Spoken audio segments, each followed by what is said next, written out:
아침이 즐거우면 하루가 행복합니다. 안녕하세요. 생방송 아침이 좋다의 김경섭입니다. 안녕하세요. 7월 10일 금요일 아침 김지연입니다. 네, 본격적인 여름 휴가철을 앞두고 휴가 계획 세우느라 이 기분 좋은 고민 아닌 고민은 하고 계신지 모르겠습니다. 네. 근데 우리가 휴가를 떠나기 전에 여러 가지 준비를 해야 하는데 그중에서도 장거리 운전을 해야 한다면 자동차 점검 꼭 해야 되지 않습니까? 네, 그렇습니다. 간혹 고속도로에 비상 깜빡이 켜놓고 서 있는 차들도 종종 볼 수가 있는데요. 폭염이나 장마에 대비해서 점검해야 할 사항들이 굉장히 많습니다.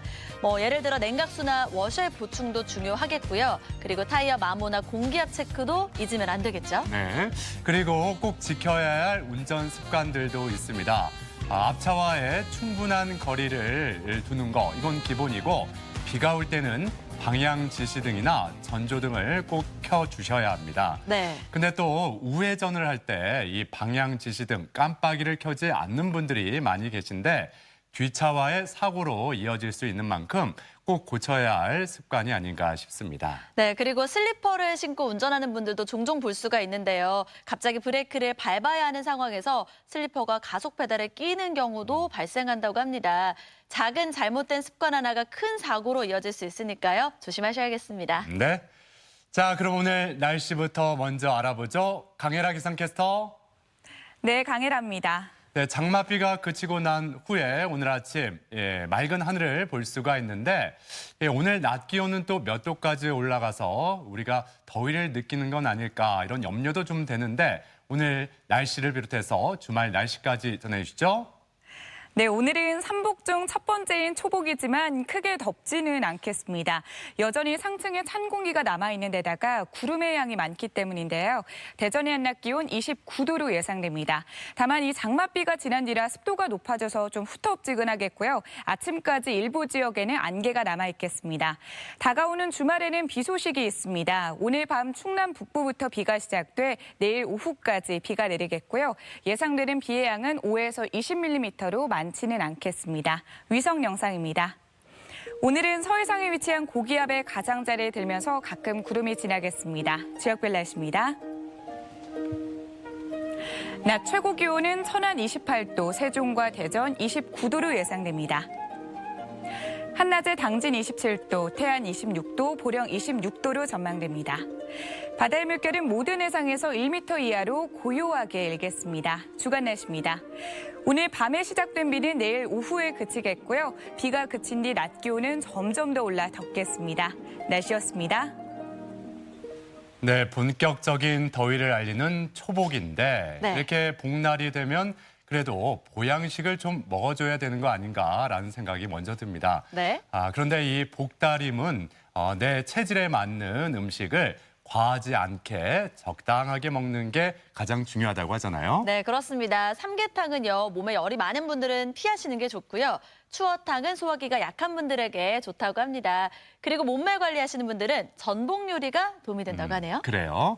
그래도 매일 먹는 우리 집 밥상이 최고의 보양식이 아닐까 이런 생각도 드는데 네. 그래도 복날인 만큼 복다림 음식을 좀 먹어야겠다 하는 분들 많이 계실 겁니다. 자, 어떤 복다림 음식을 드실 계획을 세우셨는지 오늘 사진사연 주제 이렇게 한번 정해봤습니다. 더위야 물러거라, 복다림에는 이게 최고라고요. 네, 사진사연 보내는 방법 알려드릴게요. 생방송 아침이 좋다 앱을 내려받으셔도 되고요. 혹은 인터넷 주소창에 아침이좋다.kr 입력하고 닉네임과 전화번호 쓰면 사진사연 보내실 수 있습니다. 복다림 어떻게 하실 예정이신지 어떻게 해왔는지 많이 자랑해주세요. 네.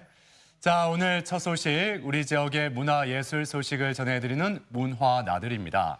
네. 자, 우리나라를 포함해서 아시아 5개국의 음악을 한자리에서 들을 수 있는 자리가 열린다고 하는데 일단 각국의 전통 악기를 들을 수 있을 뿐만 아니라 민족 고유의 정서가 담긴 선율을 또한 느껴볼 수 있는 자리라고 하죠. 네, 맞습니다. 대전시립연정국악원의 국악 연주단이 펼치는 아시아 음악회인데요. 대전 방문회를 맞아서 마련한 자리라고 합니다.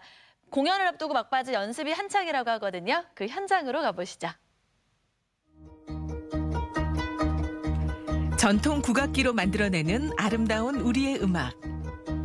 그리고 한국의 음악과 어우러지는 아시아 각국의 다양한 음악까지. 다채로운 선율로 대전의 여름밤을 물들일 특별한 공연을 함께하자.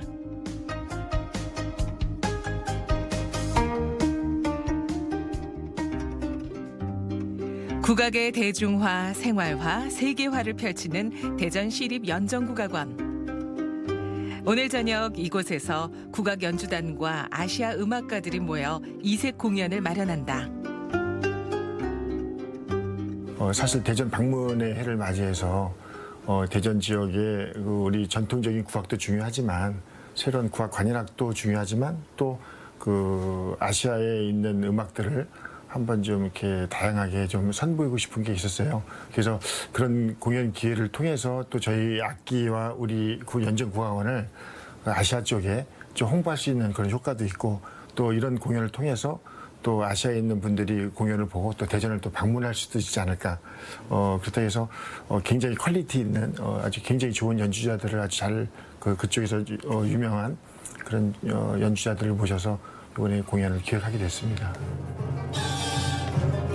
다양한 음악적 시도가 기대되는 무대 아시아 음악회.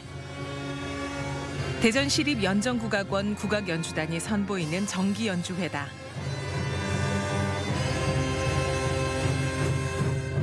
저희 대전 연정국악원에는 크게 세 파트로 나뉘어져 있습니다. 그래서 연주 파트하고 성악 파트하고 무용 파트로 되어 있는데 그래서 전통 음악과 그다음에 뭐 민속 음악, 창작 음악까지 다양한 음악들을 광범위하게 폭넓게 연주하고 있는 그런 단체입니다.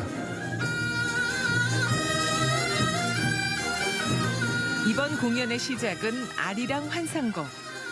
우리 민요 아리랑이 북한 작곡가 최성환에 의해 환상곡풍으로 편곡됐다. 세계적인 오케스트라에 의해서 여러 번 연주된 친숙한 곡으로 아리랑 선율을 색다른 느낌으로 전한다.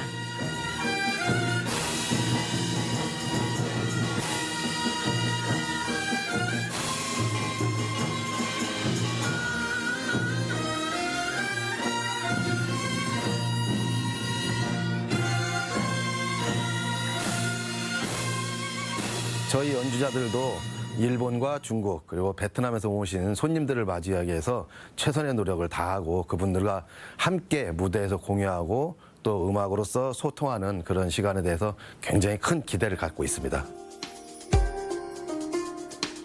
이번 정기 연주회가 더 특별한 이유는 한국의 음악뿐 아니라 아시아의 음악을 소개하는 시간으로 마련됐기 때문이다. 그 일본의 그 요네자와상이라고 그 일본 음악 집단에서 옛날 한 30년 전부터 굉장히 그 사과치라는 악기가 하나 있는데요. 그 악기 연주 거의 최고라고 볼 수 있을 정도로 연주 굉장히 좀 잘 하시는 선생님이 이번에 저희 대전하고 와서 연주를 하게 됩니다. 푸옹 선생은 베트남의 전통 악기인 담보라는 줄 하나로 된 악기를 이번에 선보이게 됩니다. 중국의 신강호 교수님하고 박춘자 교수님은 중국에서는 굉장히 그 유명한 성악가입니다. 그 옛날엔 김일성 대학에서 유학도 하시고 지금은 연변대학교 교수로 재직하고 있으면서 활발하게 왕성하게 그 성악가 활동하고 있는 분이 두 분이 오십니다. 그래서 총 일본, 중국, 베트남, 한국, 그다음에 북한 음악까지 해서 5개의 아시아를 이번에 첫 해 선보이게 됩니다. 아시아 음악 여행. 그 첫 번째는 베트남이다. 단 한 개의 줄로 만들어진 베트남의 전통 악기 단보우. 레화이 포엉이 연주하는 단보우의 소리에는 부드러움과 소박함, 구슬픔이 담긴다. 베트남 악기 한국 악단이랑 국악단이랑 함께 할 수 있는 것은 의미 있다고 생각합니다. 왜냐하면 요새 또 그 다문화 가정 또 그 다문화 쪽에 되게 그 베트남 또 많은 나라 동남아시아 저기 조화 많이 되어가고 있잖아요. 그래서 음악도 마찬가지로 꼭 베트남만의 연주하는 거 아니라 저희도 이제 세상에 함께 할 수 있는 음악을 만들어 가보는 거죠. 예, 그런 의미도 가지고 또 베트남의 독특한 그 음색도 한국 관객에게 보여줄 수 있고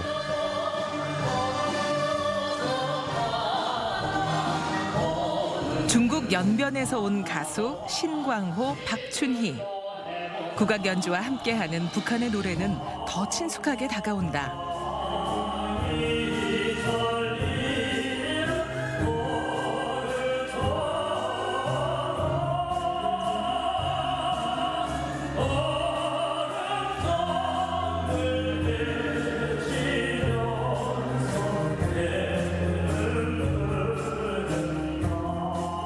저희들이 이번에 부르는 노래들이 압록강 이천이랑 사랑사랑 내 사랑이랑 또 북한의 노래들입니다. 공목을 보게 되면은 북한의 가수들이 와서 직접 부르는 쪽이 더 의의가 있지 않겠나 싶어요. 아무튼 이번 이 아시아 음악제죠. 음악회가 성공적으로 되기를 바랍니다. 그리고 연주자 요네자와 히로시가 들려주는 이채로운 선율.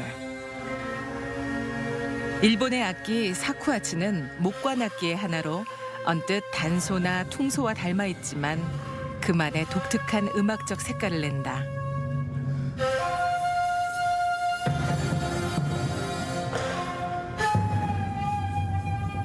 パク・ポンプン先生が韓国の民族楽団と日本の尺八をコンチェルトでどうなるかというふうに作曲したのがこの「竜」という作品です。このパク・ポンプン先生は、韓国の民族楽器だけでなく日本の楽器のためにも韓国の音楽を書いたりしている作曲家なんですね。このように、東アジアの音楽文化を一つにまとめよう、そして新しい響きを作り出そうという作曲家が韓国に、いらっしゃったことで出来上がった尺八のコンチェルトです。 또 국악기의 매력을 배가시켜주는 무대도 준비. 이용탁 예술감독이 직접 작곡한 사랑의 독백은 안수련 해금 연주자와의 협연을 선보인다.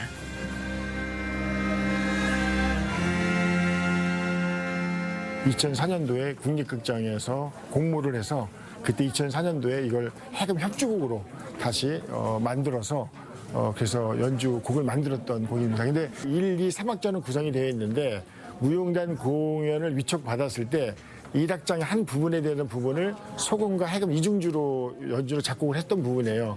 이 부분을 제가 따로 띄어서 해금 협주곡으로 2, 3악장을 만들어서 협주곡으로 제가 작곡을 한 거죠. 그래서 이번에 연주에 선보이게 된 겁니다. 그리고 정기 연주회의 피날레는 우리나라의 아리랑에 비유되며 중국의 상징과도 같은 노래 모리화다. 순수한 사랑을 그리는 내용으로 유명 관현악곡이기도 한 모리화. 그 안에도 국악 연주단만의 감성이 덧입혀진다.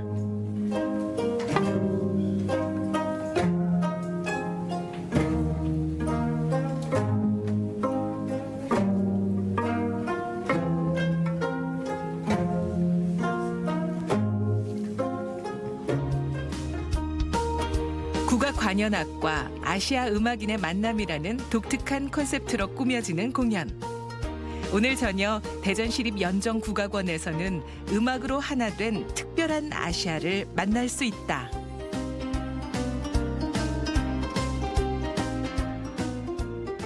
네, 이 비슷하면서도 다른 각국의 개성과 음악적 색깔을 만나볼 수 있는 자리인 것 같습니다. 네. 특히 그 베트남의 담보우라는 악기 줄이 하나인데도 정말 이렇게 풍부한 소리를 내네요. 그러니까요. 그리고 저는 북한의 작곡가가 편곡한 아리랑 환상곡이 기존의 아리랑과 좀 더 다른 느낌, 새로운 느낌을 줬던 것 같습니다. 오늘 저녁 7시 30분이에요. 대전시립연정국악원 큰마당에서 음악회가 펼쳐진다고 하니까요. 가셔서 기분 좋은 신나는 여름밤 보내셨으면 좋겠네요. 그래요. 예, 한번 가볼 만할 것 같습니다. 네. 예. 자, 이번에는 경남 김해로 떠나보겠습니다. 예, 한적한 시골 마을에 탐스러운 꽃들이 활짝 피었다고 하는데 이 꽃들로 축제를 열었다고 합니다. 네, 작은 송이들이 모여서 하나의 공처럼 보이게 하는 꽃, 바로 수국인데요. 이 수국 덕분에 한적했던 시골 마을이 굉장히 시끌벅적했다고 합니다. 김해로 한번 떠나보시죠. 여름이 아름다운 이유. 탐스러운 자태에 반할 수밖에 없는 이유. 수국이 인공적으로 있는 것 같았는데 자연하고 어우러져서 굉장히 예쁜 것 같아요. 수국꽃이 활짝 피었습니다. 조용하고 아담한 김해시 대동면의 수암마을.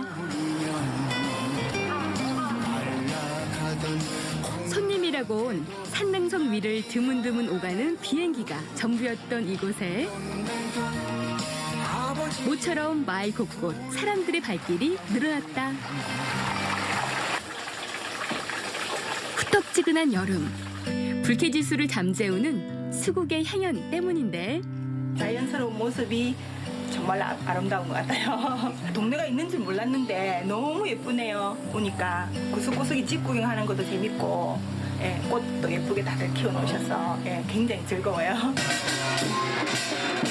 사람들이 모이는 곳엔 흥이 뒤따르는 법. 얼씨구나 좋다. 오늘 축제 하나 봐요. 수국 축제. 수국 여기 많잖아요. 친구들이랑 시간 내서 놀러 왔어요. 멋있겠다. 못하겠다. 예쁘다. 한여름의 크리스마스처럼 소복소복 수국눈이 내려앉은 수암마을. 우리 수암마을은 예로부터 물이 많은 마을이라서 수암마을이라 이름 지어졌고요.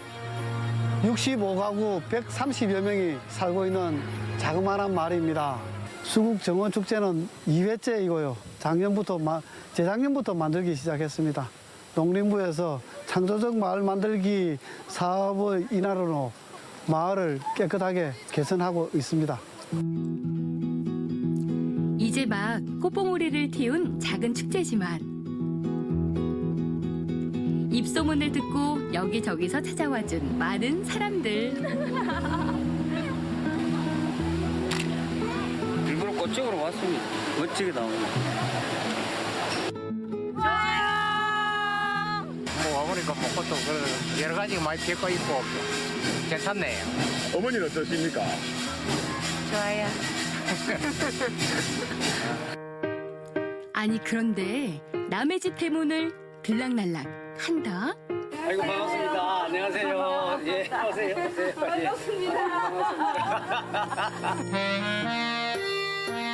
축제 기간 동안에는 수국이 예쁘게 핀 가정집 마당을 특별 개방. 빨간 꽃이네. 마치 이웃집에 놀러 온 듯 정겹고 따스한 분위기 속에 수암마을 터줏대감 야옹이도 반갑다옹. 사람들이 많이 와서 그 구경하고 가면 이 사람도 즐겁잖아요. 그럼 나도 즐겁고. 평소에는 사람이 잘 없거든요, 이 동네. 예. 그렇게 많은 사람들이 오면 오는 사람도 보면 즐겁고 나도 즐겁고 그렇다 아닙니까?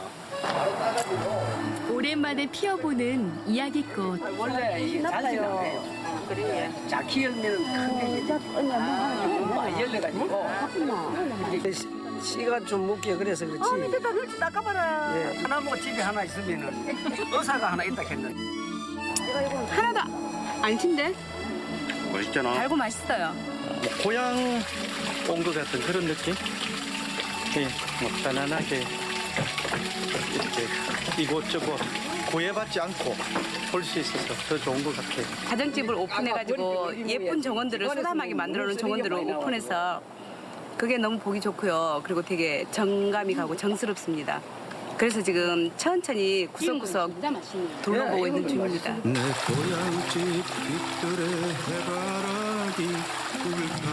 마을에 뿌리 내린 수국은 약 40여 종. 형형색색 다양하고 화려한 자태만큼 개화 기간도 길어 여름 내도록 마을을 환히 밝히는 사랑스런 꽃이다. 난쟁이 채송화 피우려 겹겹이 쌓인 어린 꽃잎들 사이로 메마른 마음을 두드리는 시골집의 오래된 풍경까지.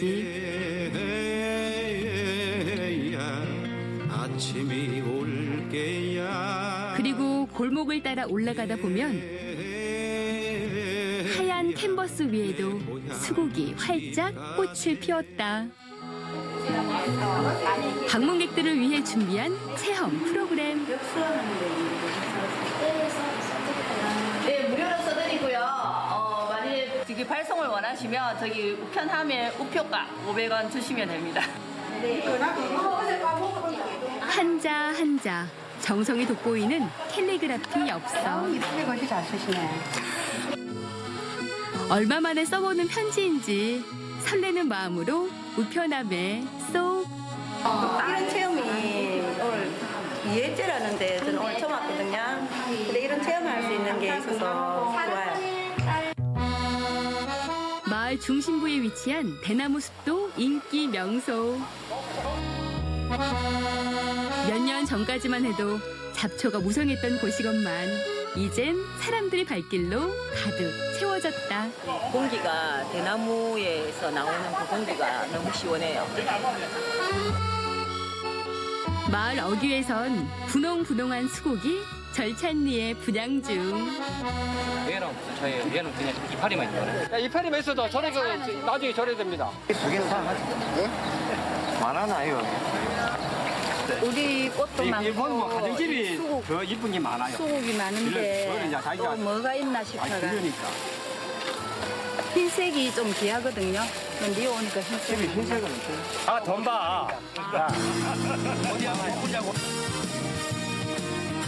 아유, 고맙습니다. 내 복 많이 했네요. 그리고 마을 주민들이 직접 농사지은 싱싱한 농산물도 있고요. 쫀득쫀득 출출한 배를 달래줄 주전부리까지. 할매 마켓으로 오이소.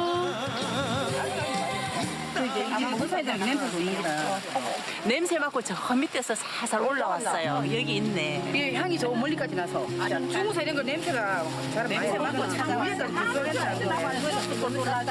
냄새 맡고 이렇다.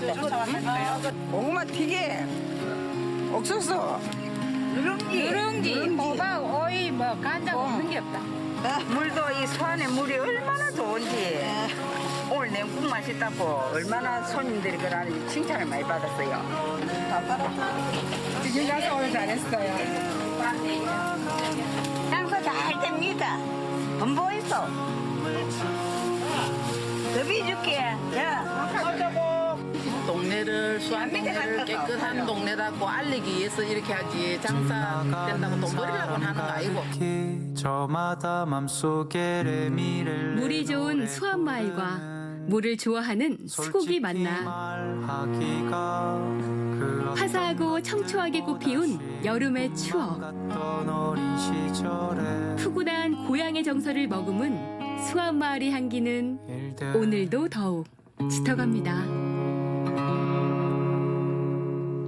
네, 물이 좋은 마을 김해 수안마을의 수국축제를 만나봤습니다. 네. 이게 전문가의 도움 없이 오롯이 주민들의 힘으로 만들어진 축제라고 하는데 규모는 조금 작았지만 아기자기하고 알찬 프로그램들이 가득했어요. 네, 그렇습니다. 화면 보는 동안에 할머니 집, 할아버지 집 다녀온 그런 시골 느낌이 들어서 굉장히 푸근한 느낌도 들었는데요.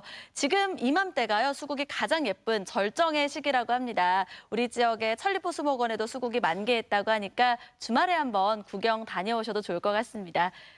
경남에서 온 소식 잘 봤습니다.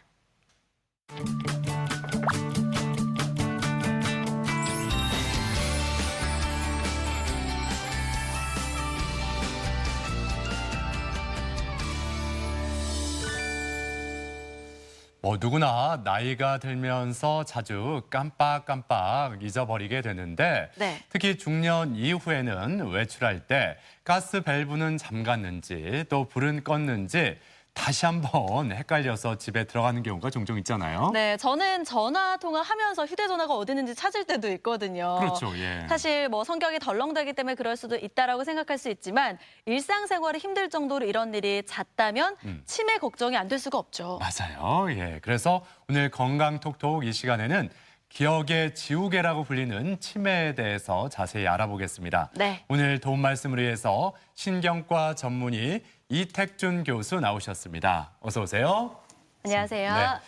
자, 아무래도 교수님은 신경과 전문이기 때문에 이런 건망증이 좀 있다 싶으면은 얼른 뭔가 이렇게 조치를 할 것 같거든요. 평소에 어떻게 건망증 좀 심하신가요? 아니면 전혀 없으신가요? 저도 건망증이 자주 있습니다. 아, 자주 있어요? 그래서 예. 뭐 이렇게 가끔 좀 바쁘다든지 너무 분주해서 신경을 좀 잘 못 썼다든지 아니면 좀 메모를 좀 안 했다든지 하면은 건망증이 간혹 많이 있습니다.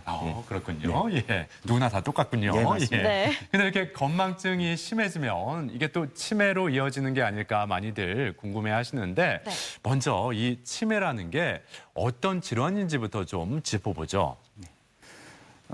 치매라고 하는 것은 일종의 하나의 현상입니다. 질병이 아니라 하나의 증상이죠. 그래서 치매의 정의가 있습니다. 치매는 정상적으로 이렇게 생활하던 사람이 뇌의 여러 질병들로 인해서 인지 기능이 떨어지는 겁니다.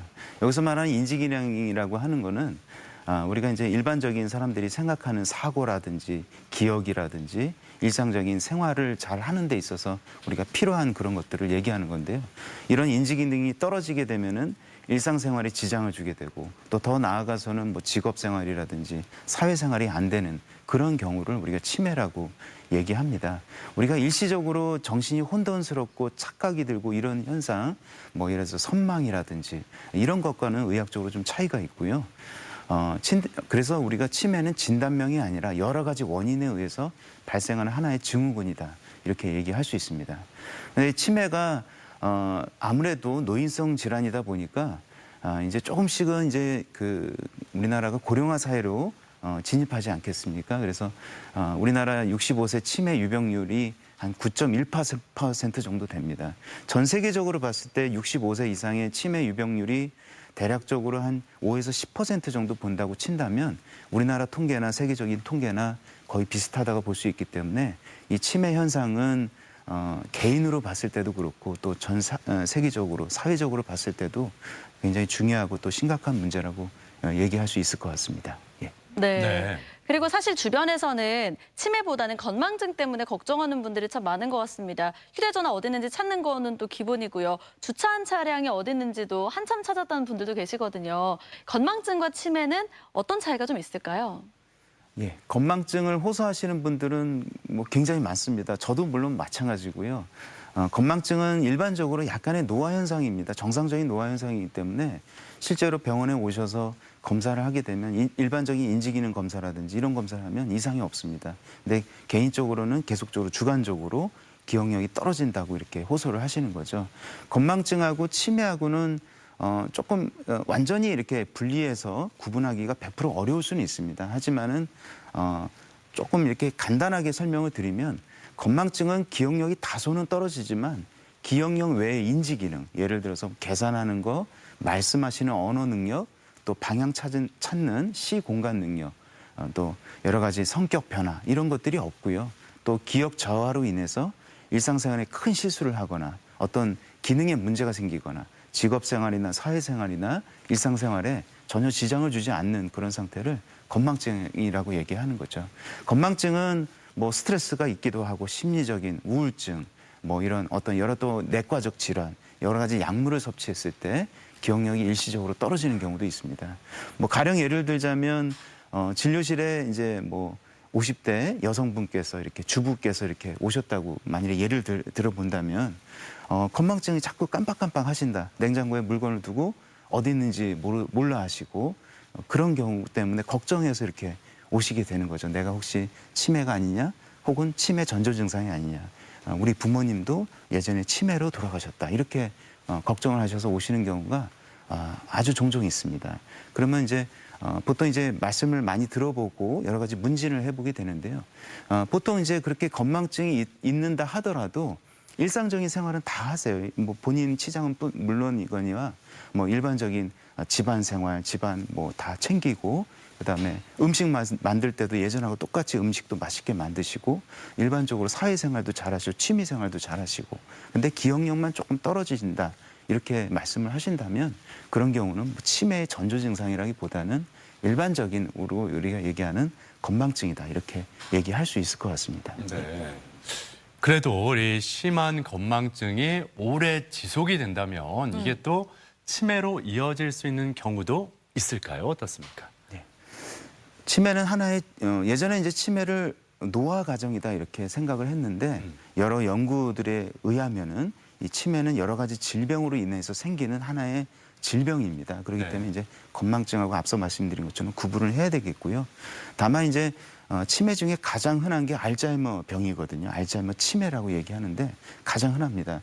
이 병은 기억력이 좀 떨어지는 걸로 시작을 할 수가 있습니다. 그래서 다소 여기서 조금 이렇게 오해하실 수 있고 잘못 아실 수 있는 거죠. 그러나 알츠하이머 치매든 치매에서 오는 치매의 오는 기억 저하는 건망증하고는 그 정도와 깊이, 심한 정도, 그다음에 일상생활에 지장을 초래하는 정도가 좀 많이 틀립니다. 더 심하죠. 그리고 시간대별로 봤을 때 시간 1년 지나고 2년 지나고 3년 지나면 그 기억 장애의 정도가 점점 더 심해지고 다른 인지 기능의 저하가 같이 동반되게 됩니다.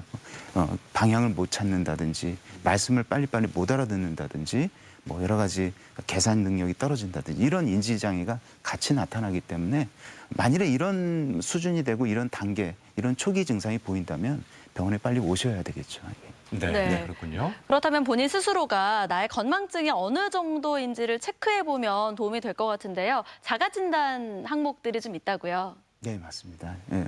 치매 뭐 우리가 일반적으로 병원에 오시면은 정확한 문지를 먼저 하게 되고 그다음에 인지기능 검사라는 그런 검사들을 이렇게 하게 됩니다. 그러나 조금 이제 가정에서 우리 병원에서 이렇게 하지는 않지만은 가정에서 이렇게 좀 혹은 이제 일반적인 곳에서 이런 자가 체크를 한번 해보시고 만일에 여러 가지 항목 중에 이제 그런 일들이 계속 자주 벌어지고 자가 체크 항목에서 꽤 많은 항목에서 나한테 해당이 된다. 이러시면 조금 병원에 좀 상담을 주신다든지 하면 좋을 것 같습니다. 예. 그런 체크리스트를 한번 짚어보면 좋을 것 같은데요. 네. 예. 뭐 여러 가지가 있겠습니다만 뭐 생활 패턴이 바뀌면 적응하는데 뭐 오랜 시간이 걸린다든지 아니면 생일이나 결혼 기념일 중요한 날짜를 쉽게 잊어버린다. 또 자기가 한 얘기를 이미 한 줄 모르고 잊어버리니까 계속 반복하는 경우도 있고요. 그다음에 이제 가스불을 끄고 잊어버리고 음식을 태운 적이 있다든지 약속 잡은 것을 모르고 이중으로 잡기도 하고 또 아예 잊어버리기도 하고 특정한 곳에 물건을 두고 딴 곳에서 찾기도 하고 그렇습니다. 근데 이런 것들은 뭐 여러 가지도 있습니다. 이런 것들 뭐 상대와 이야기하는 도중에 자기가 했던 이야기를 잊어버리기도 하고 말을 할 때 적정한 단어가 금방 떠오르지 않기도 하고 예전에 갔던 장소를 기억하지 못하기도 하고 물건 사고 올 때 꼭 빠뜨리는 경우도 있다. 이렇게 되어 있습니다. 근데 사실 이런 것들은 개인적으로나 뭐 대부분의 분들이 한두 번 정도는 경험할 수 있는 그런 증상들이거든요. 그렇죠. 예. 근데 이런 어떤 성향성을 가지고 예를 들어서 뭐 3개 이하면 정상, 5개 이상, 또 7개 이상이면 좀 건망증의 정도가 심하기 때문에 이런 약간의 성향성이 좀 내가 높은 것 같다, 점수가 좀 높은 것 같다 이러면은 좀 전문가의 상담을 받아보시는 게 좋을 것 같습니다. 네, 그렇군요. 자, 그리고 그 정상적인 뇌와 치매가 진행 중인 뇌를 검사를 해보면 이게 좀 확연하게 차이가 날까요? 어떻습니까? 네. 치매는 이제 그 질병 자체이기 때문에 진행하게 되면 뇌에 변화가 나타납니다. 대표적인 병이 이제 알츠하이머 치매라고 말씀드렸는데 알츠하이머 치매는 뇌 안에 이상 물질이 침착이 돼가지고 뇌의 기능 저하가 되게 됩니다. 우리 뇌라는 거는 겉을 둘러싸는 피질이라는 부위가 있습니다. 그 피질이 인지 기능을 담당하는 겁니다. 여러 우리 사람의 뇌의 고차원적인 그런 활동을 사고하고 판단하고 이런 것들이죠. 그 피질에 이제 여러 문제가 생기는 건데 초기에는 뇌 사진을 찍어보면 이상이 안 나와요. 근데 이상이 안 나와서 뭐 정상이다 이렇게 볼 수 있는데 시간이 지나면 점점 그 뇌에 변화가 있게 되죠. 그래서 특히 이제 알츠하이머 치매는 우리 뇌의 기억에 해당되는 부위인 이 측두엽이 있습니다. 양쪽에. 측두엽 안쪽에 또 해마라고 하는 그런 부위가 있습니다. 그 부위에 먼저 변화가 생기고 그다음에 두정엽, 그다음에 이제 전두엽 이런 쪽 순으로 해서 뇌에 변화가 생기게 되죠. 그래서 이걸 뇌가 점점점 작아지게 됩니다. 뇌가 손상당하기 때문에.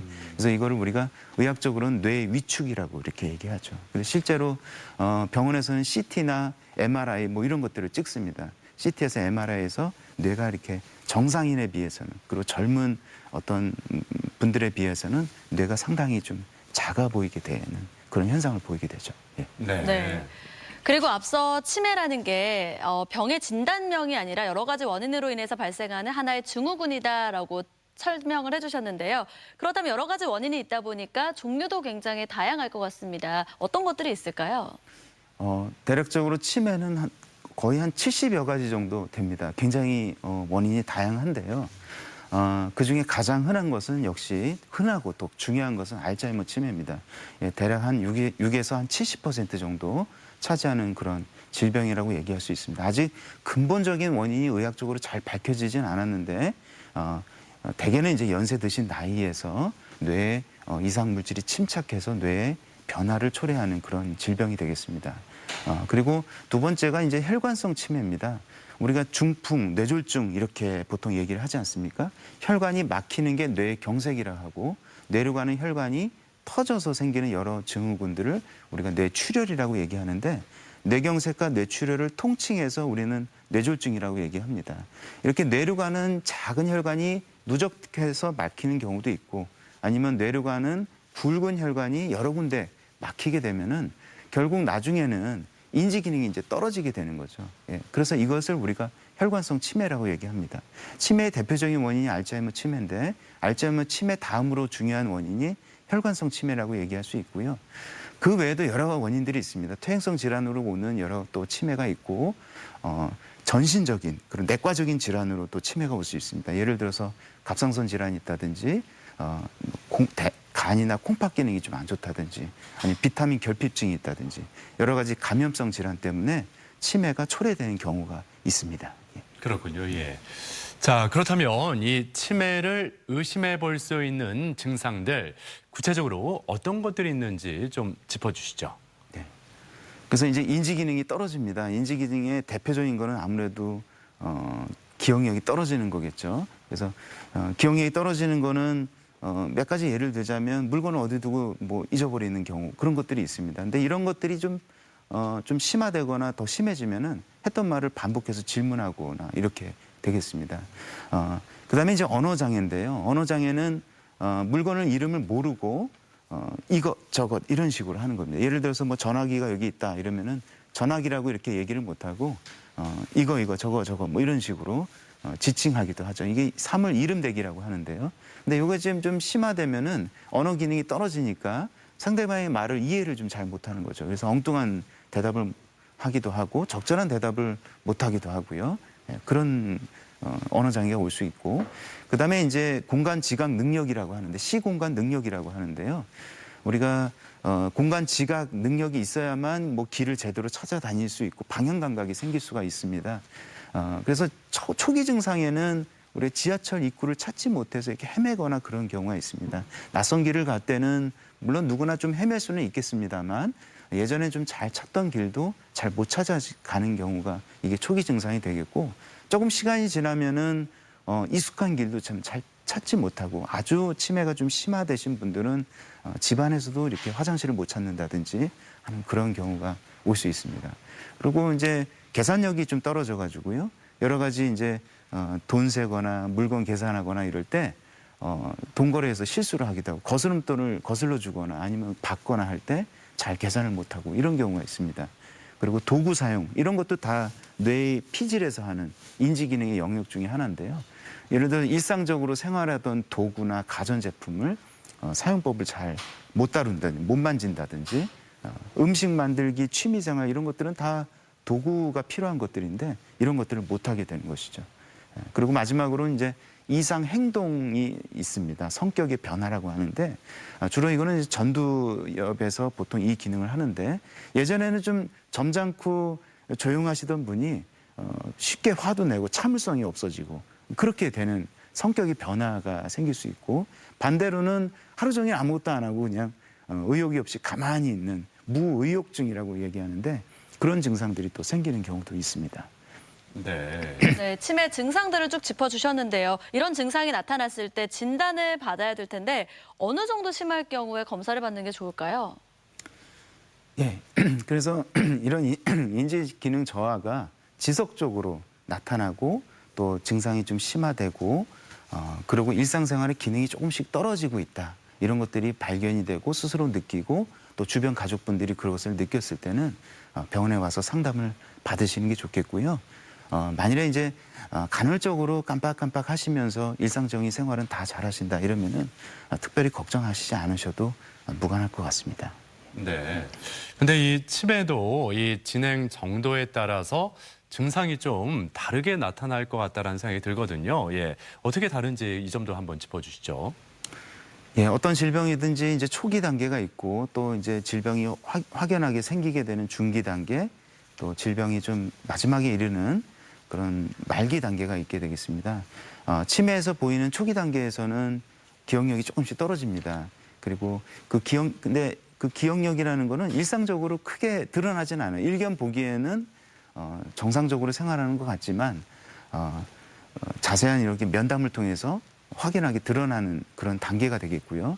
또한 가족들이 평상시에 가족들은 늘 항상 보기 때문에 가족들이 잘 알고 있습니다. 그래서 가족들이 평소하고는 많이 다르다라는 것을 가지고 옵니다. 기억력이 떨어지게 되면은 되게 옛날 기억은 잘합니다. 근데 최근 기억이 점점 떨어져가지고 약속 장소를 잃는다든지 물건 둔 데를 계속 잊는다든지 이런 것 때문에 문제가 되는 경우가 생기게 되겠고요. 또한 뭐 다른 인지 장애, 뭐 말씀을 알아듣는 건 잘 하시고 일반적인 대화는 잘 하는 듯이 보이지만 이름 대기가 좀 잘 안 된다든지 뭐 길도 잘 찾아다니고 하시는 것 같지만 대체적으로 길눈이 좀 많이 어두워지고 이런 경우가 생기게 되죠. 이게 이제 초기 단계의 변화가 되겠고요. 중기 단계, 이제 치매가 이제 확연해져 가지고 누가 봐도 이제 치매가 있는 것처럼 보이는 그런 단계인데 전반적인 인지 기능이 좀 많이 떨어지게 됩니다. 보통 치매 발병 후 개인마다 좀 다소 차이가 많은데 2년에서 10년 정도 되는 시기입니다. 기억력, 방향 감각, 언어 능력 현저하게 다 떨어지게 됩니다. 그래서 가족 이름도 잊기도 쉽고 최근 경험 한두 가지 있는 게 아니라 최근 경험 자체를 거의 못하는 경우가 생기고요. 대화를 할 때도 적절한 대답을 못해서 조금 부적절하게 대화를 한다든지 성격 변화가 심해서 성격이 예전에 비해서 많이 변하고 좀 난폭해지고 참을성이 많이 없어지고 이런 현상들이 벌어지는 게 중기 단계라고 볼 수 있겠고요. 치매가 이제 조금 불행하게도 좀 많이 진행되어서 말기 단계까지 가게 되면은 여러 인지 기능은 거의 이제 없어지게 되고 정상적인 대화는 이제 사실상 불가능해지게 됩니다. 그리고 나중에는 운동 능력이 손상이 되기 때문에 누워 있거나 거의 누워 있게 되겠고요.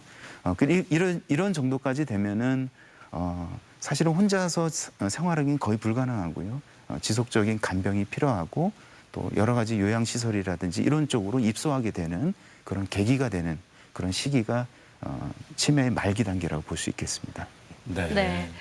자, 그리고 치매 얘기 계속 나누고 있는데요. 치매 종류 중에 알코올성 치매라는 것도 들어봤습니다. 술을 많이 마신 경우에 치매가 올 수 있다 이런 걸로 알고 있는데 술과 치매는 어떤 관계가 좀 있을까요? 아무래도 술을 좀 많이 드시면 몸에는 굉장히 해롭습니다. 그래서 알코올은 인지 기능을 떨어뜨립니다. 일반적으로. 근데 우선 술을 좀 많이 마셔가지고 생기는 뭐 기억 상실 있지 않습니까? 블랙아웃이라고 하죠. 네. 이거는 이제 알코올이 갑자기 많이 들어갔을 때 생기는 현상이기 때문에 일반적인 치매하고 분리가 되겠고요. 또 술을 지속적으로 계속 드셔오시다가 술을 갑자기 끊으면은 금단 증상이 생기거든요. 그때도 이제 여러 혼란이라든지 혼돈, 기억 저하 이런 것들이 오기 때문에 이런 것도 이제 일반적인 치매하고는 좀 분류를 좀 해야 되겠고요. 다만 이제 말씀드리고 싶은 것은 술을 이제 오랜 시간 동안 지속적으로 섭취를 해왔을 때 그때 이제 뇌에 만성적인 변화를 일으키게 되면 우선 첫 번째 생각할 수 있는 질병이 베르니케 뇌병증이라는 게 있습니다. 기억력이 떨어지고 혼돈이 오고 이런 증상이 오게 되고요. 또 이제 지속되게 되면은 알코올성 치매 현상이 오게 됩니다. 실제로 우리가 조사를 해보게 되면은 치매의 여러 원인 중에 알코올이 차지하는 비중이 상당 부분 높습니다. 그래서 알코올은 지속적으로 섭취하게 되면 여러 인지기 장애들이 초래하는 치매가 올 수 있는 또 하나의 원인이 될 수 있습니다. 네. 이 치매를 완전히 예방할 수 있다면 얼마나 좋겠습니까마는 예, 현실적으로는 그렇게 하지를 못하고 있는데 그래도 이게 우리가 생활 습관부터 좀 고쳐본다면 어느 정도 치매를 좀 오지 않게 막을 수는 있지 않을까요? 예. 예, 원인에 따라서 다 뭐 예방할 수는 없습니다. 물론 이제 불가능한 질환도 있겠고 예방이 다만 이제 일반적인 치매를 예방에 위한 생활 스습관들이 있습니다. 일반적인 거긴 합니다만 꾸준하게 운동을 하시고 적절하게 수면 또 스트레스를 잘 풀 수 있도록 잘 스트레스 관리를 하셔야 되겠고요. 또한 무엇보다도 가장 중요한 것은 혈관성 치매는 예방할 수가 있습니다. 혈관성 치매가 오는 것은 근원적으로 뇌졸중 때문에 오는 것이기 때문에 뇌졸중이라고 하는 것은 뇌졸중의 위험 인자가 있습니다. 고혈압, 당뇨, 고지혈증, 비만, 그다음에 흡연 이런 것들이 이제 원인이 되게 되겠습니다. 그래서 고혈압이나 당뇨, 고지혈증 이런 질환들이 있는지에 대해서 평소 잘 검진을 하셔가지고 이런 것들이 있다면 잘 관리하셔야만 혈관성 치매를 예방할 수 있다고 볼 수 있겠습니다. 이 외에도 우리가 치매를 예방하는 여러 가지 생활 수칙들이 있는데요. 우선 첫 번째로는 운동을 좀 하셔야 됩니다. 몸을 좀 많이 써야만 뇌에도 여러 자극들이 들어가고 치매를 예방할 수 있는 그런 방법이 되겠습니다. 보통은 한 일주일에 한 3번 정도 한 30분 이상의 그런 기간 동안 우리가 좀 빠르게 뛰기라든지 빠르게 걷기라든지 약간의 숨이 찰 정도로 개인의 심폐활량에 맞춰가지고 조절해가면서 무리하지 않는 선에서 가볍게 운동을 꾸준하게 하시는 게 중요하고요. 음식 습관도 중요한데요.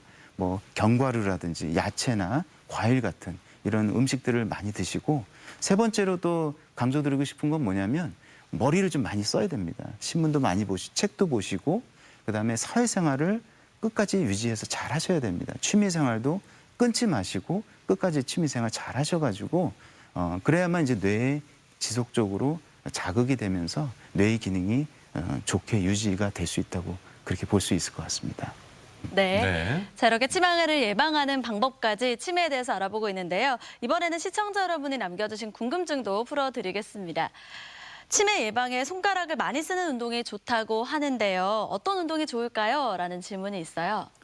아무래도 좀 몸을 좀 많이 움직이는 건 좋고요. 또 손가락이 우리 뇌에서 차지하는 비중이 손가락이 뭐 작은 것 같지만 뇌에서 차지하는 비중이 굉장히 넓습니다. 특히 손가락은 미세한 운동을 해야 되고 미세한 동작들을 많이 해야 되기 때문에 뇌의 범위가 굉장히 넓거든요, 생각보다. 그래서 손가락 운동 많이 하셔도 치매 예방에는 도움이 된다고 저는 생각을 합니다. 그럼 뭐 손가락을 많이 움직일 수 있는 운동 뭐가 있을까요? 예를 이렇게 들면. 이렇게 하나, 둘, 셋, 넷 이런 식으로 이렇게 간단하게 이렇게 하는 경우도 있고요. 물론 예. 이제 이게 의학적으로 이렇게 딱 이게 규명되는 건 아니지만 네네. 그런 식으로 많이 해보면 좋을 것 같습니다. 네.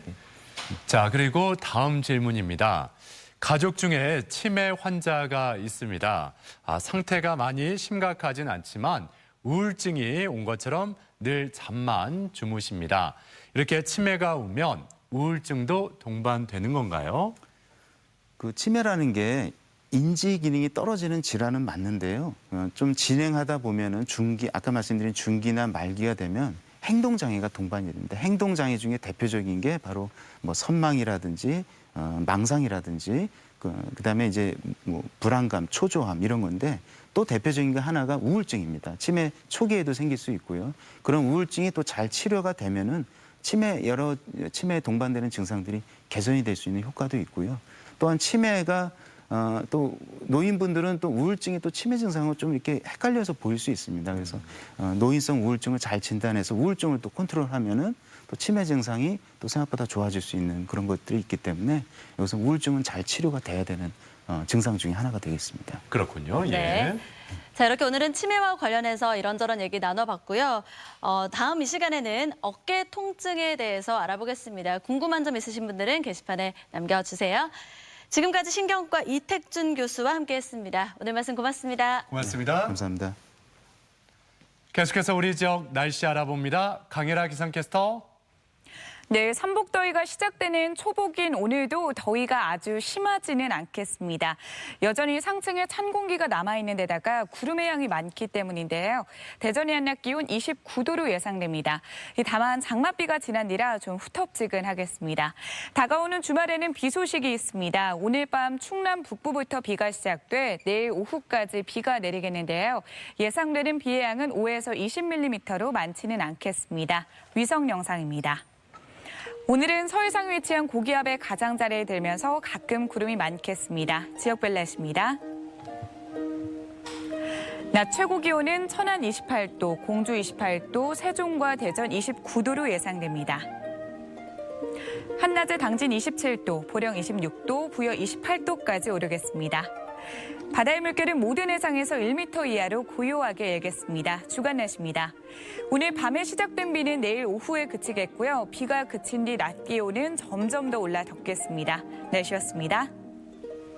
생방송 아침 좋다는 항상 가족 여러분의 참여를 기다리고 있습니다. 방송 보시면서 궁금했던 점이나 좋은 방송 소재 있으면 언제든지 연락만 주시면 되겠습니다. 네, 오늘도 여러분이 보내주신 사진 사연 보겠습니다. 복다림 어떻게 하고 계신지 많이 보내주셨거든요. 하나씩 보시죠. 0587번님, 훈제오리 오색쌈과 홍어 삼합입니다. 얼마 전 딸이 준비한 집들이 음식인데 눈으로 맛으로 최고의 비주얼이라서 초복 음식으로 앙코르 주문받았다고 하네요. 이렇게 또 보내주셨습니다. 보기에도 참 예뻐요. 그러네요. 특히 오색쌈, 먹음직스럽습니다. 네. 예. 3343번님, 저희 집 보양식은 삼겹살입니다. 두껍게 썬 삼겹살, 노릇노릇 구워서요. 구운 김치랑 같이 싸 먹으면 최고죠. 저희 집은 추워도 더워도 삼겹살이 최애의 보양식이랍니다. 삼겹살 좋죠. 예. 얼마나 맛있어요. 4872번님, 더위야 물러거라. 복다림에는 토종닭 볶음탕과 운나무 백숙, 다슬기 연포탕이 최고입니다. 와. 요리할 때는 좀 힘들어도 가족들 맛있게 먹는 모습에 제 더위도 싹 날아갑니다. 이렇게 보내주셨어요. 좋은 거 다 들어간 거 아니겠어요? 밖에 나가서 이렇게 사서 드신다고 생각했는데 이걸 다 직접 요리하신다고 하니까 정말 대단하십니다. 네. 0795번님, 저는 복날에 제육볶음을 호박잎에 싸서 먹어요. 제철 채소도 잘 챙겨 먹으면 여름을 잘 날 수 있을 겁니다. 제육볶음 상추에 싸 먹는데 주로 이렇게 또 호박잎에 싸서 먹으면 더욱 감칠맛이 날 것 같기도 해요. 네, 예. 궁금한데요. 어떤 맛일지? 7658번님, 육류를 많이 좋아하지 않는 저희 가족 보양 음식으로 붕어 매운탕을 먹습니다. 붕어와 시래기가 듬뿍 들어있어서 아주 좋은 건강식입니다. 와, 붕어 매운탕. 붕어를 이렇게 다 갈아가지고 이렇게 푹 고아서 이렇게 나오겠죠. 예, 좋을 것 같습니다. 네, 8645번님, 에어프라이어에 튀긴 담백한 치킨입니다. 그 어떤 보양식보다 더 좋은 것 같아요. 배달치킨보다 더 건강한 맛인데요. 덥지도 않고 간편해서 더운 날에 더 자주 해 먹습니다. 혹시 아이들이 있다면 아이들을 위해서 이렇게 자주 준비하시는 게 아닐까. 예, 아이들도 많이 좋아하겠죠. 맛있겠어요, 치킨. 예. 2675번님, 초복엔 뭐니 해도 고기가 빠질 수 없겠죠. 저희 가족은 삼계탕 대신 고기를 먹습니다. 몸보신해서 올 여름도 건강하게 지내자고요. 거기다 소고기인 거죠? 그렇죠. 와. 소고기죠. 예. 군침 도네요. 7471번님, 간 기능 회복과 숙취 해소에 좋은 다슬기탕 끓이려고 열심히 까고 있습니다. 여름에 먹어야 더 제맛이 나는 것 같아요. 이걸 손수 직접 와. 하시는 거잖아요. 정성까지 들어있네요. 예, 맞습니다. 예. 이렇게 정성이 가득 들어있는 음식이 바로 복다림 음식이 아닐까 그런 생각이 드는데 네. 자, 모든 분들께 감사드리고요. 오늘도 세 분께 행운을 전해드리겠습니다. 네, 계속해서 우리 지역의 문화 행사 소식도 알려드릴게요. 2019 e스포츠 한밭대전은 13일 오후 2시부터 대전 한밭대학교 체육관에서 열리고요. 대전 시립미술관 라이브미술관은 13일 저녁 7시 30분 미술관 분수대 광장에서 펼쳐집니다. 대전 7030 기념사진전은 30일까지 한밭도서관 1층 전시실에서 이어집니다. 여름밤의 선율 썸머 재즈 페스타가 내일까지 천안예술의 전당 소공연장에서 열립니다. 당진 합덕제 연호 문화축제가 27일까지 당진 합덕제와 농촌 테마파크 일원에서 펼쳐집니다. 대한민국 제9회 매주컨 서화 대전이 16일부터 19일까지 세종시 세종문화예술회관 전시실에서 계속됩니다. 우리 지역의 문화 행사, 축제와 함께 즐거운 시간 만들어 가셨으면 좋겠습니다. 논산시 은진면 와야리, 말에 들어선 대학의 학생들이 벽화를 그리기 시작하면서 마을 전체에 생기가 돌고 있습니다. 더불어서 김홍신 문학관까지 들어서면서 활력을 되찾고 있다는데요. 희망이 넘치는 논산시 와야리로 월요일에 떠나볼게요.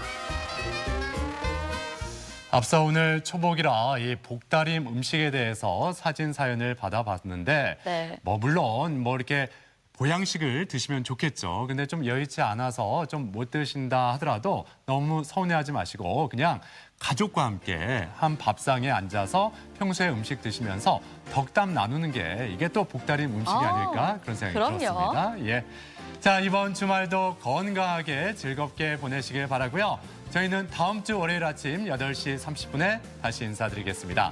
함께해 주신 여러분 고맙습니다.